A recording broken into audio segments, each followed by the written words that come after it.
This is the History of the World podcast with me, Chris Hasler. And this is Volume 2, The Ancient World. Episode 24, Mycenaean Greece.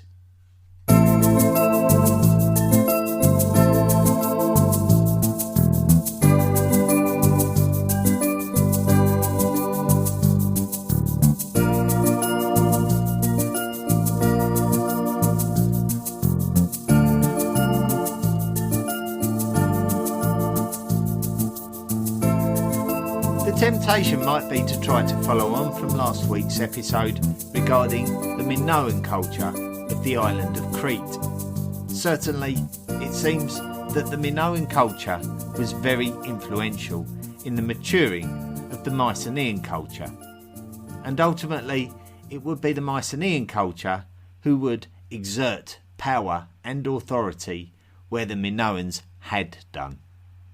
However, it is vitally important to point out that the heartlands of the Mycenaeans were different and completely independent from the Minoans, and as such they can be considered to be the first significant ancient culture of the European mainland. So we ought to try to establish what was going on in this area of the world before we enter into the thick of Mycenaean culture. The Greek mainland to the south of the Balkan Peninsula was very familiar with agriculture, ceramics and metallurgy. 3000 BCE was long after the trade of Varna gold from the Bulgarian lands, and also after the time of the copper-working Iceman called Utsi, to the northwest of this general area. This period of European history was discussed during the course of episode 18 of the first volume of podcasts covering the prehistoric world. Now, we believe the Mycenaeans did actually speak a language that is a relation of the ancient ancestor of modern Greek, and we do also recognise that Greek is an Indo-European child, much like the language of the Hittites. So there is likely to have been a migration of peoples from the Eurasian steppe to the Balkan Peninsula. It is extremely difficult to tell how closely related the Greek migration was to the Hittites' migration. We just know that they are likely due to the success of the linguistic migration. There is very little evidence of any kind of powerful society on the mainland as the 3rd millennium BCE gave way to the 2nd millennium BCE. The societies of the Cycladic islands seem to be quite prosperous in the run-up to this time, before a new power base emerged on the island of Crete, which would come to be known as the Minoan culture. The balance of power in the Aegean Sea shifted from the Cyclades Islands to the Minoan societies of Crete. What we do know is that settlements began to emerge on the mainland of Greece. Now, it would be worth us having a quick and simple geography lesson about the Greek mainland. The Greek mainland is the very south of the Balkan Peninsula, which is the home of the states of the former Yugoslavia to the northwest and Bulgaria to the northeast. The south of the Balkan Peninsula is where we find Greece. Greece is separated from Anatolia, which we've introduced in the ancient period as the home of the Hittites, by the Aegean Sea, where we find the Cycladic Islands, with Crete to the south acting as an island barrier between the Aegean Sea and the Mediterranean Sea.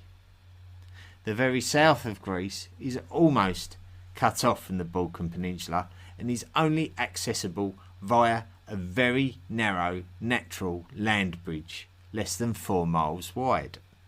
This land bridge is called the Isthmus of Corinth, and the land to the south is called the Peloponnese, and it is on this large area of land that we suggest the Mycenaean culture may have emerged. early settlement. Our reference site, and indeed the site where the culture is named after, is called Mycenae and can be found on the Peloponnese, relatively close to the island of Corinth, which keeps the Peloponnese attached to the mainland. There is not much to identify as Mycenaean before 1700 BCE, which affirms that a settled cultural success in the islands of the Aegean existed long before a successful culture on the mainland. So when the Mycenaeans came along, there were already strong trading links, and the most powerful of those was the Minoans of Crete, who had effectively gained influence over the Cyclades through their own success. The site of Mycenae is believed to have been occupied before the emergence of the Mycenaeans because of the excavation work carried out there, which demonstrates layers dating back to the Neolithic. One of the men closely associated with discoveries relating to the Mycenaean culture was a German archaeologist called Heinrich Schliemann. Schliemann was born in the town of Neubuchow in 1822, which at the time was part of the Grand Duchy of Mecklenburg-Schwerin, a member of the German Confederation. It was in 1876 that Schliemann discovered graves that dated to around 1600 BCE. Then followed the discovery of pottery sherds and material before further graves were discovered dating back to 2100 BCE. So it is believed that this site may have experienced a period of greater wealth quite early on. The site of Mycenae is described as an acropolis. Acropolis literally means a city on a summit, so a settlement on high ground. Mycenae is also flanked by two tall mountainous peaks, so it was somewhat protected by limited access, but with a good vantage point over those ways of access. Other Peloponnese sites that emerged in the early 2nd millennium BCE would include Pylos and Tiryns. The site that we refer to as Pylos is actually associated with the palace of Nestor, and this is due to the fact that they are mentioned in the same breath during Homer's epic called Odyssey. We don't really know much about Homer, other than he was of Greek descent and that he was likely to have lived between the Mycenaean period of Greek history and the Archaic period, so roughly between the 12th and 8th centuries BCE. Homer wrote the Odyssey after he wrote the Iliad, which is his other famous piece of work, and both describe events which relate to the Trojan War. The Palace of Nestor is an archaeological site which has evidence of tombs containing ceramic pots. The same site also rewarded us with tablets inscribed in the Linear B writing style, which is believed to have descended from the Linear A writing style of the Minoans of Crete, and unlike Linear A, it has been deciphered. This site is on completely the opposite side of the Peloponnese to Mycenae, which demonstrates that this culture was dominating the region, sometime between 1600 and 1200 BCE.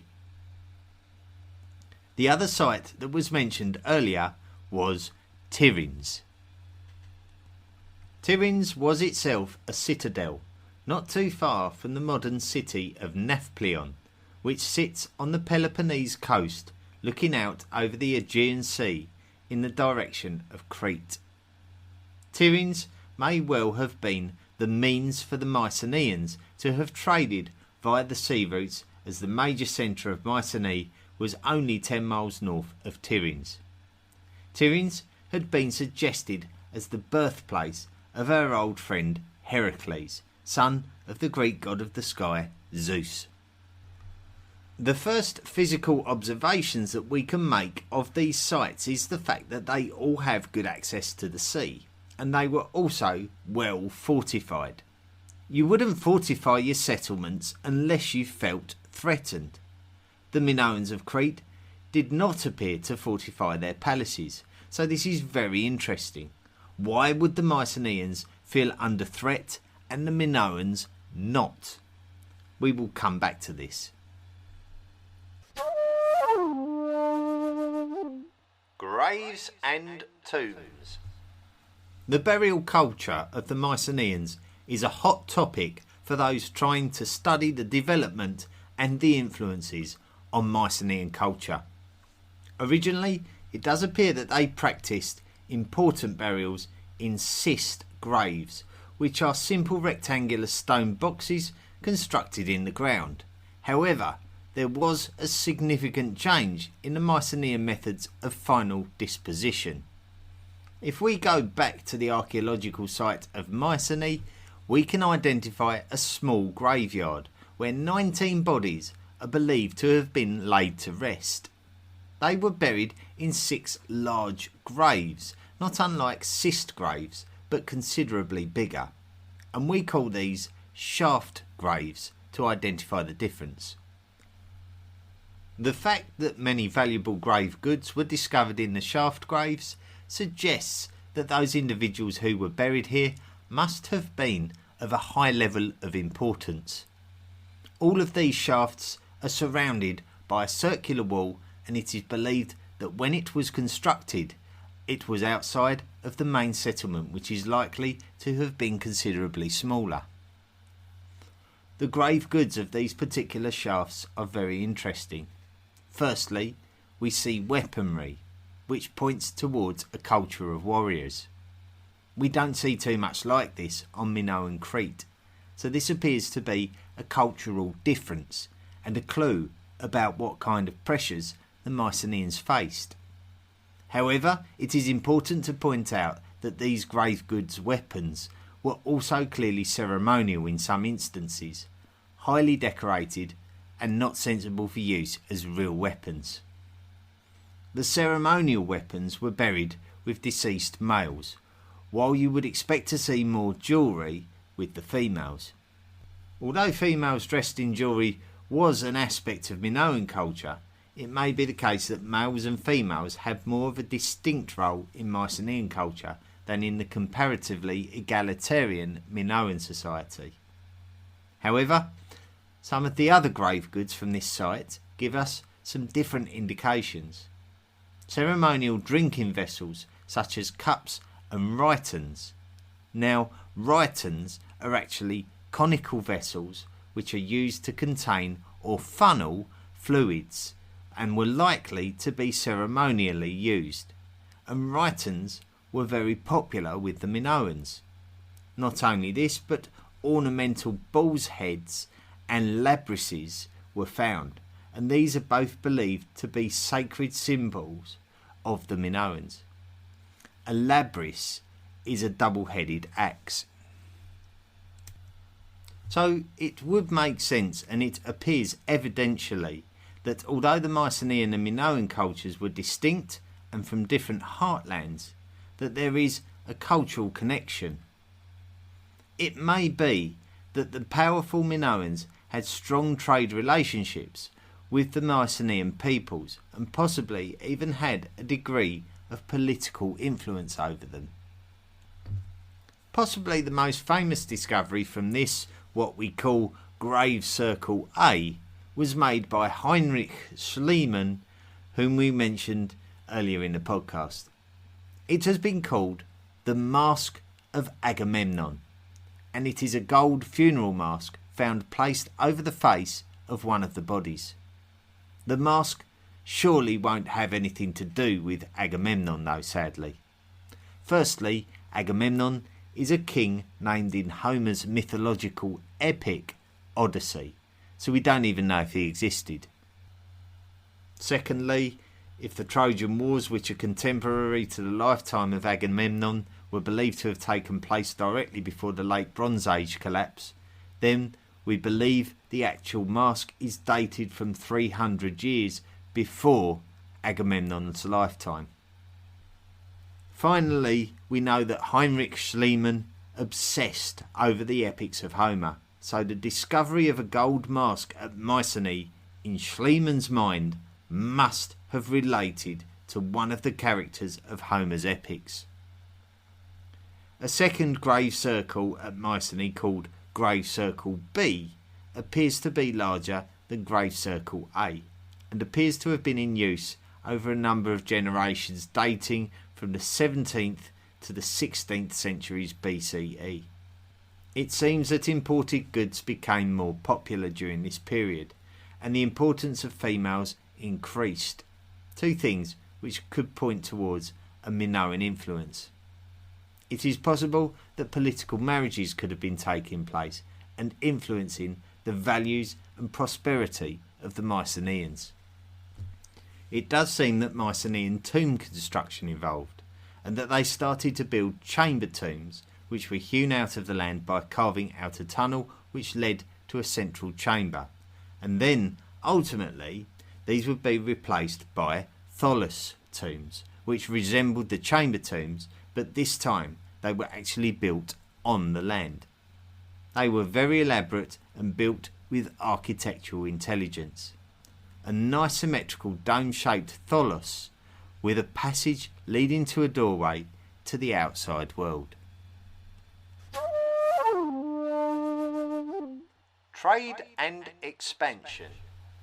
So in order to establish how far Mycenaean culture and influence spread, we can look for evidence of the tholos tombs mentioned, or we can look for evidence of Linear B scripts, or we can look for Mycenaean ceramics, although the ceramics are more likely to tell us more about the trade extents of the Mycenaeans.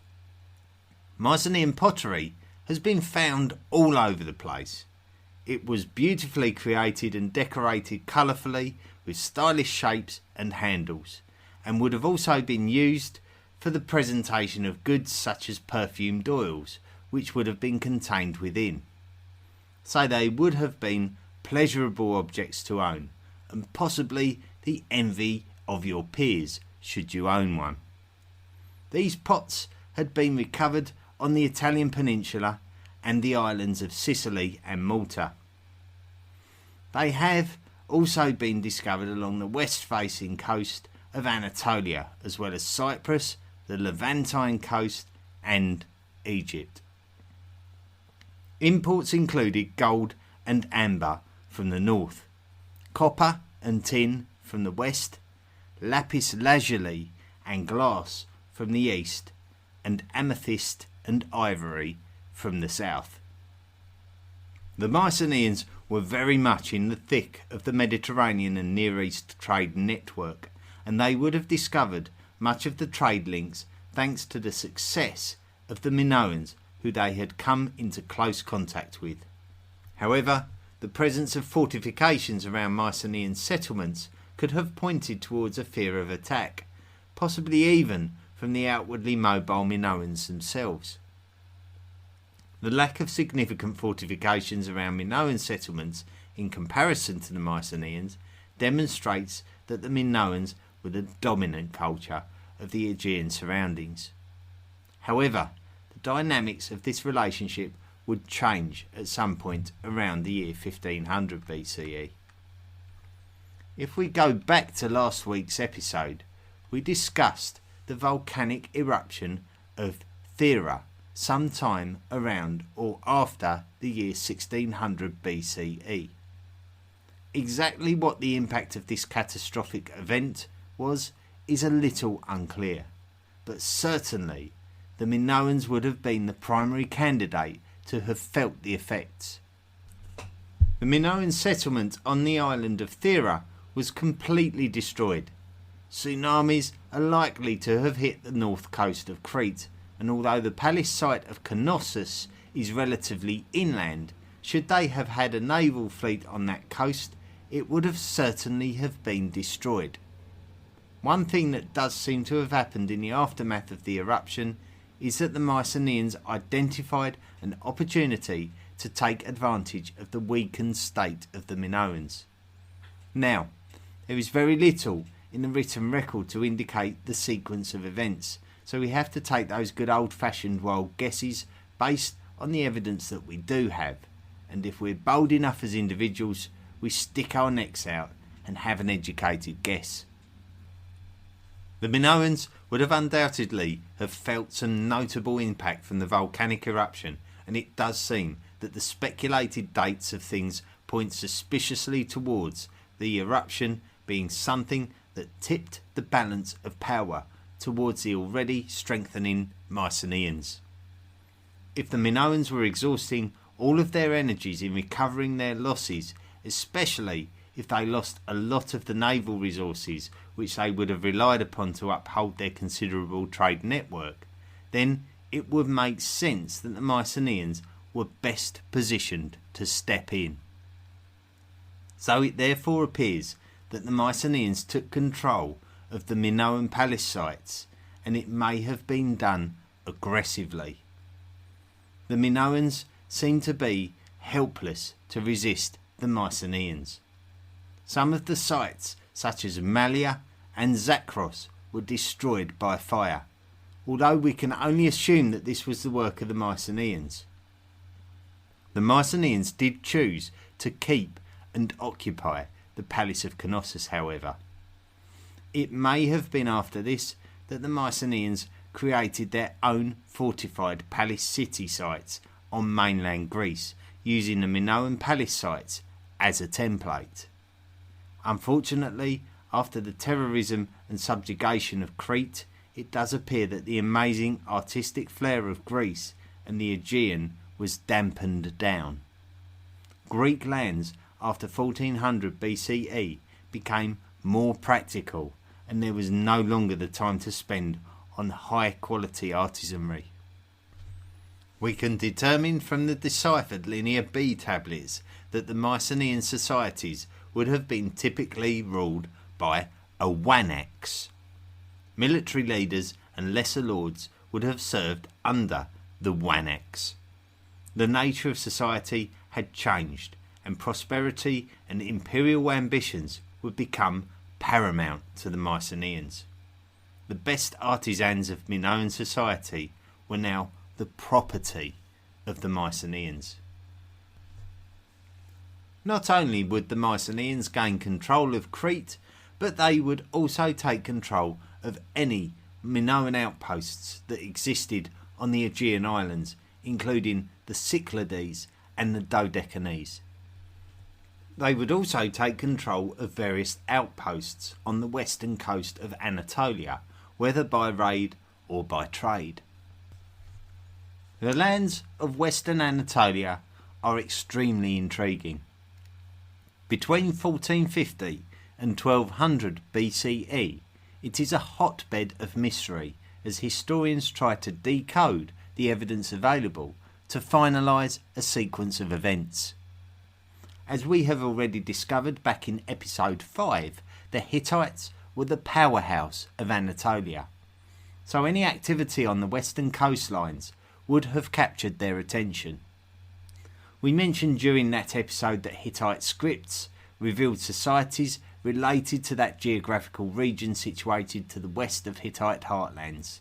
We spoke of the Ashur, who were the confederation of city-states in western Anatolia around the year 1400 BCE. It has been suggested that the Ashur could be related to the modern word Asia, as the Greeks may have known them by the same name and called their Anatolian lands the lands of the Ashur.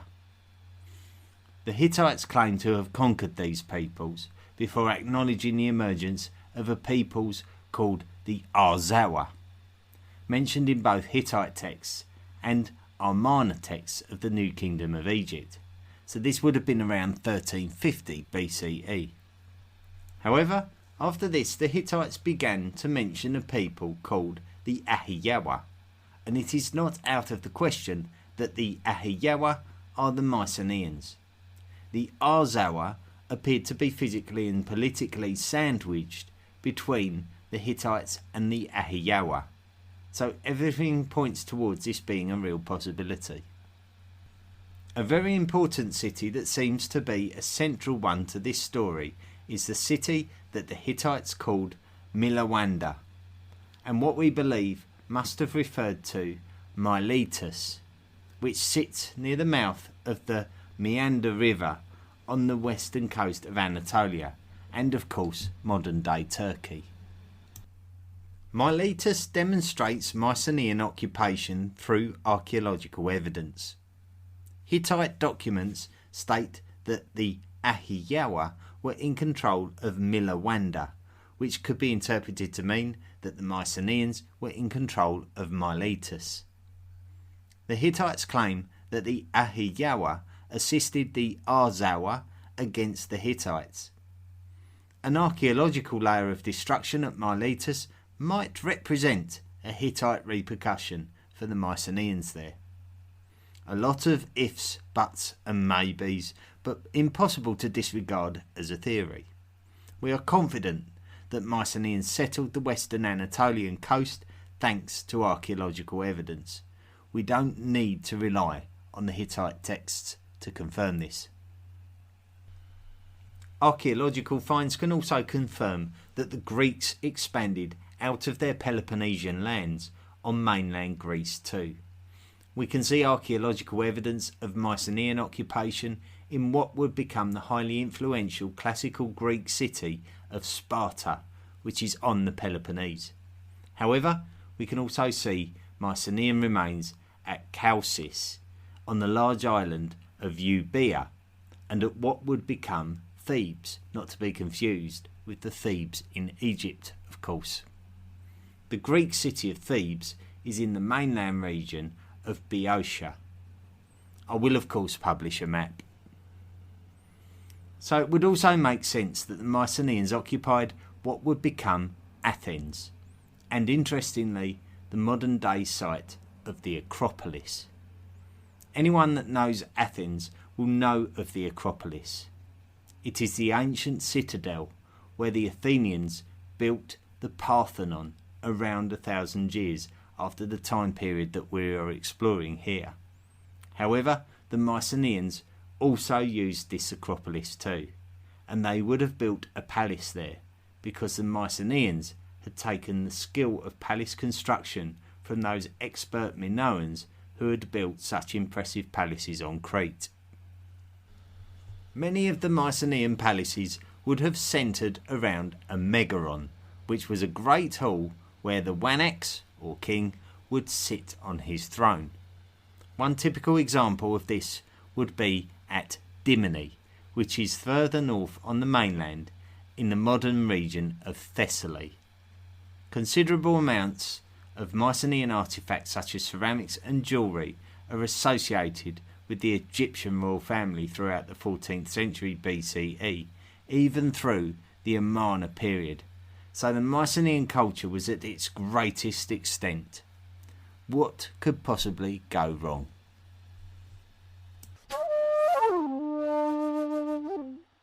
Decline. At their peak, the Mycenaeans were apparently quite remarkable. We can praise the achievements of the Minoans, but the Mycenaeans continued their success with different challenges to face. Artisanry was important, with the Mycenaeans being skilled metalworkers and jewellery makers. They would export textiles as well as wine, oil and perfume distributed in fine ceramics, typically the reddish-brown terracotta in its base colour before being decoratively painted. These ceramic vessels would come in many different shapes and sizes to reflect the many different purposes for which they were created.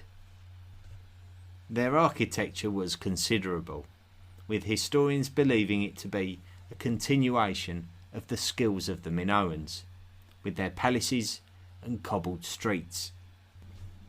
However, they would advance tomb building, ultimately resulting in the Tholos tombs for which they are famed for, and the Cyclopean walls built with undressed stones, so called because later peoples believed that they were constructed by the Cyclopes, the mythological one-eyed giants, due to the size of some of the undressed stones used. The most iconic piece of architecture is the Lion Gate, which can be still seen at Mycenae, at the entrance to the citadel. So called due to the two lions carved out of the rock in the relieving triangle above the entrance. The relieving triangle is a void above the door frame which prevents pressure from higher courses of rocks above the frame. We have speculated that a relieving void was built above the central chamber of the Great Pyramid of Giza in Egypt for a similar reason. Mycenae is also the home of the most impressive Tholos tomb of the Mycenaeans, known to us as the tomb of Agamemnon, that mythical king mentioned in Homer's works, and alternatively called the Treasury of Atreus, the mythological father of Agamemnon. This is one of the largest domed structures of the ancient world and has that same relieving triangle above the entrance doorway. Good knowledge of the physics of architecture would have had to have been mastered by the Mycenaeans to construct such structures that would stay in place for over 3,000 years for us to see today. After 1200 BCE, the Mycenaean culture appears to disappear. So this begs the question, how did this successful society disappear? It seems that mainland palaces and citadels were destroyed by fire, and Linear B scriptures disappear. So this would strongly suggest a deliberate displacement by another culture of people. However, other sources suggest earthquakes or infighting. The one thing we don't have is a contemporary written record for what happened. As we mentioned, Linear B tablets disappeared.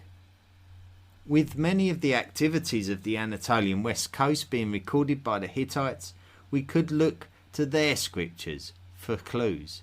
But as we have already discovered, the Hittites suffered a similar and more steep decline of power, ultimately disappearing themselves. So we are lost when looking for clues there.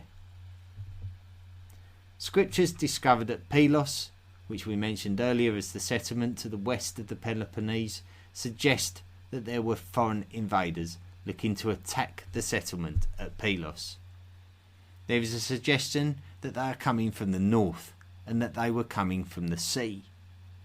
This leads us to the legendary Dorians, who are believed to have migrated south towards the Peloponnese and ultimately settled the lands abandoned by the Mycenaeans, although the origin of the Dorians is steeped in speculation because a lot of what we rely on is written in classical Greek mythology, and a lot of discoveries have been made with these mythologies in mind.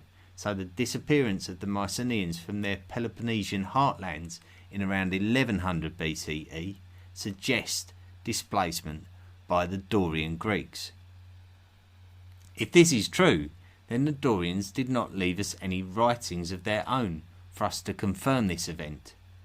And if the suspected year of Mycenaean disappearance is 1100 BCE, then we have to recognise that they had been weakened some time before, or were weakening over time. The fact that Mycenaean palace sites were destroyed by fire from 1200 BCE either suggests a catastrophic event or a previous invasion. Archaeological discoveries in the Peloponnese have led experts to interpret the finds of human remains and artefacts as showing evidence of an earthquake around the year 1200 BCE, and a Smithsonian Astrophysical Observatory study sponsored by NASA seems to confirm a violent sequence of earthquakes concentrated over a 50-year period between 1225 BCE and 1175 BCE. So maybe the Mycenaeans were the victims of another culture, such as the Dorians, taking advantage of their weakened condition caused by natural disasters, which would be ironic if this is how they overcame the Minoans on Crete, if they were weakened by the volcanic eruption of Thera. We really do keep our fingers crossed that more subsequent excavations and discoveries, which certainly isn't out of the question, might provide more information about this fascinating period of history in the future. It could take just one discovery, like a written artifact, to provide us with a theory that can be supported by the majority of historians. Until then, we have this wonderful air of mystery that is undoubtedly one of the major discussion points of ancient history. Not just the Mycenaean decline, but the wider late Bronze Age collapse, which saw the disappearance of the mighty Hittite Empire of Anatolia and the subsequent decline of other mighty Bronze Age societies of Egypt and Assyria. Now, this takes us into a story that we have already told. So if you'd like to pick this up, this wider story, then you can go back to episode 6 of this podcast. The impact on the Assyrians is discussed in episode 7, and the impact on the Egyptians is discussed in episode 19. For a different perspective on the Mycenaean culture and the late Bronze Age collapse, then I would strongly recommend Ryan Stitt's The History of Ancient Greece podcast, and particularly episodes 6 and 7. As for us now, we're going to move on to an episode which was not part of the original plan, but I cannot resist covering it. So next week will be an episode about the fall of Troy. Finally, we must acknowledge the work of the British archaeologist Sir Arthur Evans. Evans continued the work of Heinrich Schliemann in and around the Aegean, including the discovery of Knossos and the determination of different cultures between the Mycenaean and the Minoan, as well as the discovery of many Linear A and Linear B tablets. We owe a debt of thanks to him for our modern understanding of these cultures. Thank you very, very much for listening to this week's podcast about the fascinating Mycenaean culture. Now, if this week's podcast got your late Bronze Age collapse juices flowing and you felt like going back to those previous episodes that I recommended, then why not try visiting the History of the World podcast YouTube channel, where you can access the videos made by Nick Barksdale, whose channel, The Study of Antiquity and the Middle Ages, have made video forms of the podcast episodes about the Hittites, the late Bronze Age collapse, and the Phoenicians. So you can look at these podcasts in a completely different way, with visual assistance, maps, and pictures that can illustrate the content of the podcast. So it gives you a completely different perspective, and it's very, very good. I highly recommend it. If you go to the History of the World podcast website and go to the interact section, there's now a button where you can actually click through to the History of the World podcast YouTube channel, and you can go to the playlist which encompasses these 3 videos, so you can go and enjoy them there.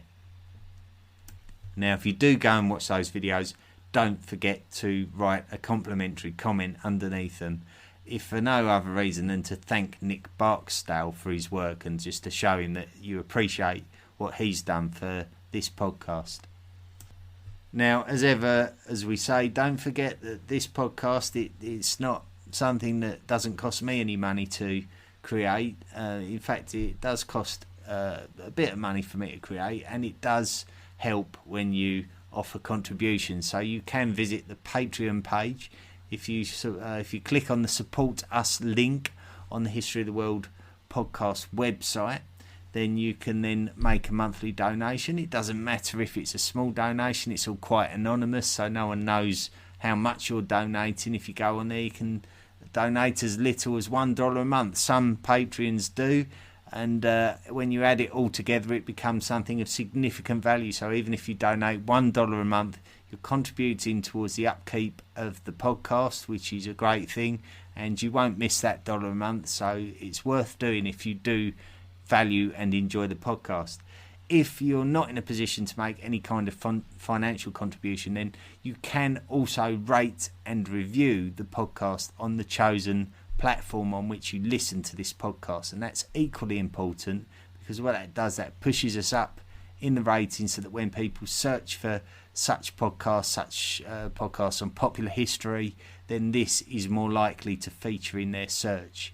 And that's what the value of rating and reviewing the podcast does. So do one or the other, at least one or the other. If you're enjoying the podcast for free, then that is all I would ask of you in response to the hard work that's put into the podcast. Now, this week I also added a new podcast to the recommended list. It's called Pax Britannica. They haven't approached me at all. It's just something I stumbled across. And I listened to a couple of episodes of it, and I really, really liked it. And it just talks about the modern history of Britain. And it's worth a listen if you're interested in British history, especially modern British history. You can get an idea. It starts from the Tudor period and then makes its way forward from there. So really interesting. If that period of history interests you, then I recommend this podcast. You can find a link to it in the recommended section. Now, one of the more interesting posts that we received this week, this actually come through to the History of the World podcast forum, the discussion forum that we've set up. And it's from a user called Clayton M61, who's posted a media report on a study that was published, and it was only published in the last week, about the Philistines and how it relates to the story of the Sea Peoples and the Mycenaean Greeks. So something that relates to this week's podcast episode. And it states about the fact that the DNA study of skeletons found dating to the period of the Philistines suggests strongly a Mycenaean Greek migration. So much as we spoke about there being an artifact not more than 5 minutes ago that may enhance our knowledge and understanding of the period of the late Bronze Age collapse, this is one of those significant things, and we can expect things like this to be discovered regularly. So I would strongly recommend you go and visit the website, go to the discussion forum and read the articles. There's about 3 articles that have been posted on there by myself and Clayton M61 that point you towards this study, and you can draw your own conclusions from it. And by all means, please respond with your own opinion of it. That's really something that I like more than anything, is to hear your opinions on the things that are posted. So read the study and let me know what you think. A warm thank you to Eddie Burnett, who made a comment on the Facebook page, putting that the podcast is very well thought out, presented in an easy to understand manner, and that he binge listened to every episode in the last 3 weeks on Castbox and can't wait for the next episode. Well, here it is, Eddie, and thank you for letting me know that you've been listening on Castbox. It does seem like a popular forum to listen to podcasts on, that one. So thank you, Eddie. Don't forget, if you're not following the new Instagram page, it's worth following. A lot of the things that I post are sometimes specific to the forums that I post them on. So sometimes you'll see things on Facebook that aren't on Twitter and on Instagram, and likewise other posts might be on different channels. So please do follow us wherever you find us. And the Instagram, the handle is the History of the World podcast. So go and follow us there and join in the fun.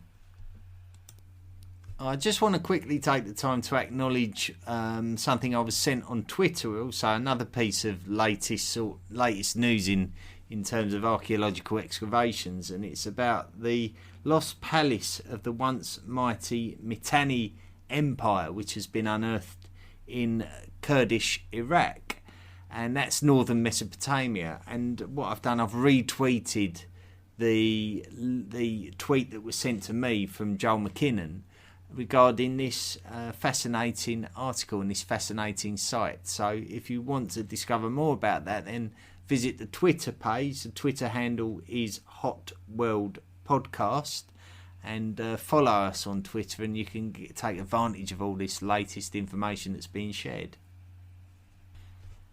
Thank you very much to FPS Knifer, who reviewed the podcast on Castbox, and a glowing review. Thank you very much. But what a fantastic resource. When I first found this podcast, I found it so engaging that I was compelled to listen to the entire series in sequence over the course of a few days. Each episode is so packed with information. I've listened to most of them more than once. Chris is a fantastic presenter and a truly calming presence. I would have loved to have had professors like him back when I was in university. I can highly recommend this show to any person who feels that their knowledge of the progress of human civilization might have some blind spots. Very enlightening. That's a really lovely review, and I really am grateful that you've taken the time to post that on Castbox. So thank you very much, FPS Knifer, and keep enjoying the podcast. Now, I received a message from a user called ACC through WordPress, which is the host of the History of the World podcast website. And it relates to way back to episode 6 about prehistoric speech and language. If you remember, probably the most iconic part of that episode was Washoe the chimpanzee who learned sign language back in the 20th century. And ACC said, I'm a bit late in finding this podcast, so these comments may be fairly irrelevant. They're never irrelevant. What are you talking about?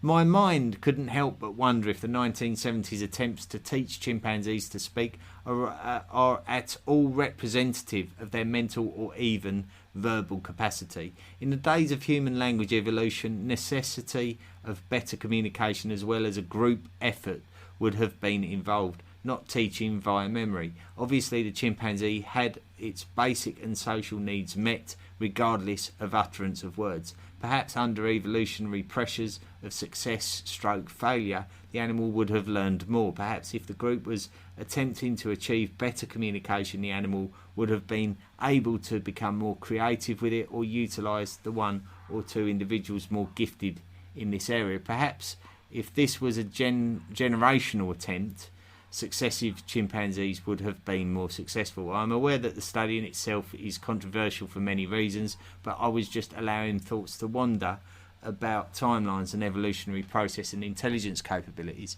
I think that's a very, very fair comment to make about that completely. And it's very, very ambiguous when looking at the speech capabilities of our ancestors from 3 million years ago, the Australopithecines, which is the reason why I brought it into the episode. It is the closest thing that we can get to potentially studying the capabilities, the learning capabilities of Australopithecines and their methods of communications, and it's a sad fact that it is about as close as we can get. So it is extremely controversial, very questionable, but at the same time incredibly interesting. So thank you so much for the comment. And then just a quick thank you to JH from Indiana, USA, who was kind enough to let me know that one of the links on the website was broken. I wasn't aware of it, as I'm sure you can imagine. And I've changed it now so that anyone that can access it will now be able to access it without any frustrating disappointment. So thank you very much indeed, JH from Indiana. Well, thank you to all of you. The website has now bust through 7,000 listens this week. It's the first week that we've had over 7,000 listens, so it's gaining more and more popularity all the time. And the more we talk about it, the more we communicate about the podcast, the more people become aware of it and people can enjoy the experience of listening to it. It's going to be a long process, but it's going to be a very valuable and rewarding process. So stick with us and enjoy learning just as I am, and hopefully this project can go on for many, many years to come. Next week it's going to be an extremely interesting episode. It's going to be about the Trojan War, an episode I hadn't planned to make, but temptation got the better of me.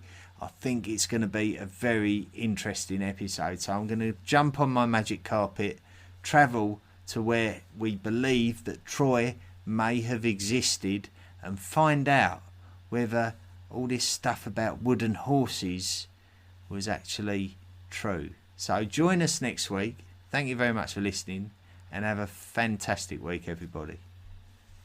The History of the World podcast is available on many different podcast platforms, so please don't forget to rate and review us wherever you find us.